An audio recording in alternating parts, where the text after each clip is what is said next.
What's up, guys? Welcome back to another Quadmania 5.9 video.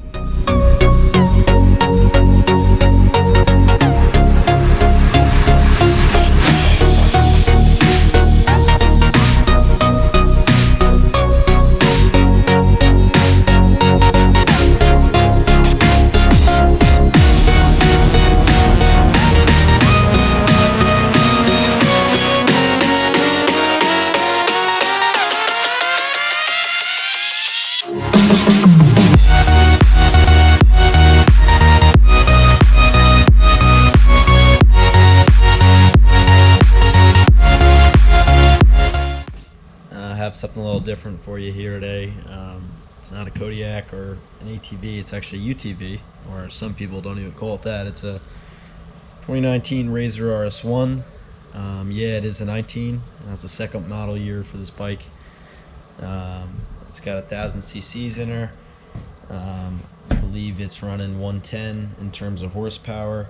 That's on 93 pump fuel. I'll do a little walk around.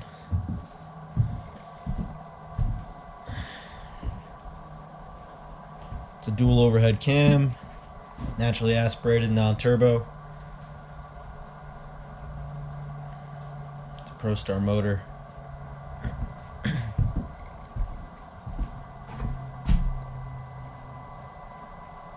It's got some pretty cool lines to it, being that it's obviously only a single seater. You know, next to like an XP1000 RZR 2-seater. It's actually the same frame. It's been tweaked obviously a little differently to accommodate for the single seat in the middle. They obviously had to redo the rear end. The fenders are a lot tighter. The wheels come out a lot farther. The cab's obviously a lot tighter. The exhaust is different. It's got a pretty serious exhaust on it in terms of heat shields and the whole package back here. It's got some good note to it. You definitely hear the air rushing through these intakes up here. They did remount the intake up here, I'm assuming just because of space, because it is pretty packed in here. In terms of, they've got that dual fan rad in the rear that's also relocated, which makes the front nice and light. It also makes the cab nice and airy. I haven't overheated it. It's only got probably 50 miles on it. We've been running it on the track a lot. We ran it up in the woods up in Vermont. So given that, I don't have that much of a say in terms of engine heat. But the cab has been fine, and we've been running in 80-degree weather. So you get your clutch down here. You get your long trailing arms, which I do have ricochet armor guards coming in for those, because those seem very exposed and pricey. But that does hook up with your stabilizer and your ginormous rear Walkaround shock, which dials up, and your reservoirs are up here mounted on the roll cage. So they are Walker Evans. It seems to me it seems to me Polaris has been moving away from Fox more and more. I mean, even on their Turbo S models, they have, I believe, Walker Evans, which is their highest end machine. It's their 72-inch RZR, so that says something about Walker Evans. It's completely adjustable. I mean, I have them set pretty firm right now because, like I said, we were running it off of jumps and stuff on the track. But there's so many clicks. I mean, these dials are nice and big. You feel the click. I mean, you could back it off in a matter of seconds if you just want to jump out and, you know, dial it softer or harder, whatever's better.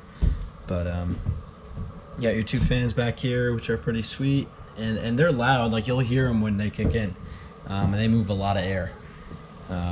So that's pretty neat. You got your rear radius rods. There are 4 of them, and then you can see the back end of that linkage arm. Pretty ginormous, pretty bulky for stock. I gotta give it to Polaris on that one. Pretty awesome. It seems like this center plate here behind the rear diff is it's kind of thin. I've been seeing a lot of aftermarket mods for that, in terms of even like a gusset kit to beef this up, you know, because that is an important piece. That is holding your rear end together technically. Besides those linkage arms, you got your big axles into your brakes. But everything back here is pretty well done. Pretty awesome. In terms of tires, we're staring right at them. They're kind of muddy right now. It's a 29-inch Bighorn. I believe it is a OG Bighorn. I don't think it's a 2.0. Let's check right now. It's a Maxxis, and no, it's just a standard Bighorn. It's a radial 6-ply, which is interesting. Why it doesn't say 2.0. But if you guys are watching this and you have any information on that, let me know, because I thought the OG was an 8-ply and the 2.0 was a 6-ply, because it does say 6-ply rating down there, upside down for you guys. But these have performed really well. I mean, you guys know about the Bighorn. The Bighorn's, you know, been around forever. But these are, it's a really soft compound, especially this Bighorn. I don't know if they changed it up for this model. I don't know if Polaris worked with them on that. But it's really soft, it's really accommodating, it corners really well, but it doesn't feel like a big heavy radial down there where it's like uncomfortable on the track. It feels really, really good.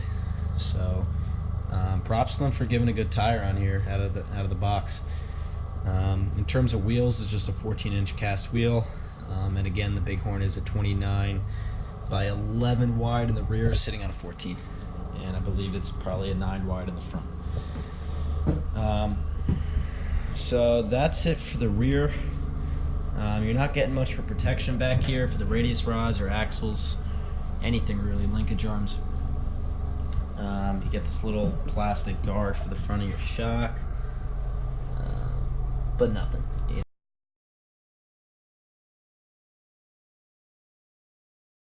Yeah, so if we come off the side, you've got your one and only left door, which is going to be by your left leg when you're sitting in there. And it's a classic RZR design. I mean, you got the interior button. I think you can see that right here. Pretty comfortable seat. They bolstered them up a lot better in the last couple of years, which is nice. Standard adjustment, same old lever that they've been using forever on the track. You got a cup holder in between your legs here, which is nice. That closes nicely. They give you, it's a decent door. I mean, the thing with this is you're going to get muddy because it doesn't come with fender flares, which is definitely something I've been looking into, because you could already tell how far out the tires come. And when you're at full crank, ripping around a turn on the track, especially when it's muddy, you're going to get, you know, hit right in the face pretty much, because these tires are aiming right at you at full crank. So in terms of the interior, you've got your dual gauge you got your dual gauge cluster, which actually moves with your steering wheel with your steering assist, which is pretty nice. You could tuck it away. Shift lever on the left, or on the right rather. You got your light switch there above your ignition, low beams, high beams, and then you got your all-wheel drive on the right side, which is on demand. And I don't know if this is a problem with mine, but I haven't been able to get it to kick in unless I'm going, let's say, under 15. But if anybody knows different, then let me know, because that is kind of annoying. But yeah, so the seat's really comfortable. You got pretty deep cubbies down in here, both sides. I put harnesses in right away. These are Polaris Sub-Zero harnesses. They're the only ones that are actually plug and play for the RS1 right now. I think Simpson and PGR and PGP, I think, are making harnesses for this, but I think you gotta drill holes and all that. So I went with the Polaris ones. They're pretty reasonable, and they're really nice. Honestly, they're pretty quality. So I also did a Polaris plastic roof, which is also nice to have. So I did that, and the harnesses so far, you don't really get much storage on here. A bag is definitely something I'd look into for longer trips. But then when you come around the front, you can now see those high beams. It's a smoked lens with high and low beams in there, LEDs. They're really bright. I did do a night ride up in Vermont a few weeks ago, so that was nice to have. A lot of guys want to see the internals. You got your upper and lower control arms. Ground clearance is okay. I know that Hauser Racing, I believe. I know Super ATV probably makes something more high clearance. Definitely something I would look into if you have the money and you want to spend the time doing that. Because this isn't really ideal in terms of riding in a rocky area, because it is not very, not a lot of clearance. And also it's very exposed, so if you are going to keep these A-arms, I would definitely slap, some armor on here, which I already have on order. I am going to do ricochet armor, linkage arm covers in the rear, and front A-arm covers. And that's going to be all aluminum. So I didn't want to go with the Polaris plastic. I've had good luck with aluminum. Next to us we have aluminum rock sliders, and I have aluminum A-arm guards on here. And if you guys have seen my Kodiak walkarounds, you've noticed that I do use ricochet always. They're out of Salt Lake, Utah, and they make a good product. So that's what we're going to run in the front and for the rear trailing arms. So that'll be nice. You got your shocks, got your front stabilizers. There's no fan in there, which is kind of neat. You got whatever this is right here, some type of programmer in there. But the front's pretty sleek. I mean, it's pretty narrow. The body's very narrow. The machine is still 64 inches wide, but the machine itself, the body, the plastics, narrowing pretty steep here at the front. But it doesn't have much of a grill at all. But it doesn't need it, because it doesn't need the air going into the rad, because it isn't there. You do have a nice toe point or tie down point, both really, right there.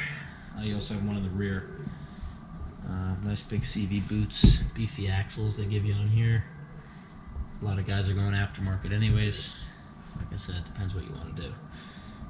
But there is plenty of aftermarket internals for this machine already, which is pretty sweet. This is the black and red with the silver accents.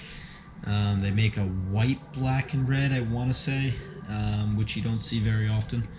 But they're both nice colors. I didn't really have a preference, it's just the one they had. In terms of storage, you're not going to get much on this machine, but if you're buying this machine, I wouldn't expect it. This is all you have, this little cubby. I think they actually make a cooler insert for this. Polaris does.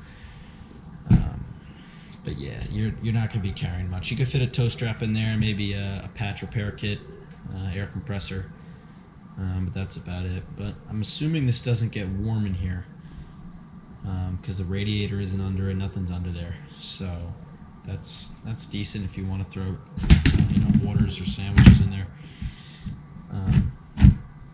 Everything's very easy access. Like this, for example, I'm trying to do it with one hand, but it should clip right back in, which is nice. And really everything is like that. I mean, this is the driver's, I want to say driver's side, the left side, the left fender comes right off with that quarter turn, that rubber, if you can see it, that rubber latch, and that secondary latch. So 1, 2, 3, and this whole panel comes right off, and you have easy access to stuff like your dipstick, all your dipsticks actually, and if you take that off, you probably have a little more easy access into here, which is nice. Same thing back here. These are just 2 quarter turn knobs. And the same thing with the right side. In terms of driving it, I don't really want to say much because it really is preference. I mean, I enjoy it. A lot of people do enjoy it. But a lot of people also enjoy having a passenger next to them, so it's really preference. But it's definitely a cool unit. Something I'm excited to use more and more. In terms of upgrades in the future, we're doing A-arm guards by Ricochet, like I said. We're doing trailing arm covers. That stuff's on order. I'm also going to do like an HMF. I forget what it's called. It's almost like an intake skin. It's supposed to pull more air into the intakes for added power and more breathability. and apparently it's supposed to, you know, slow down on overheating, stuff like that. And then eventually I'm going to run ZRP rear radius rods, just because, again, you can't really buy a cover for the rear just because it's a radius rod. It's not really a control arm or an A-arm. So you have to really upgrade if you want to do anything. So I'm going to do a high clearance ZRP guard. If you guys have any questions, let me know, and I will post a link. But totally cool machine. Let me know if you have any questions. I'm sure there are a lot of questions about this machine right now. It's only 2 model years old, which is pretty neat. So, all right, man. Take care. See you guys in the next one. Let me know if you have any questions. See ya.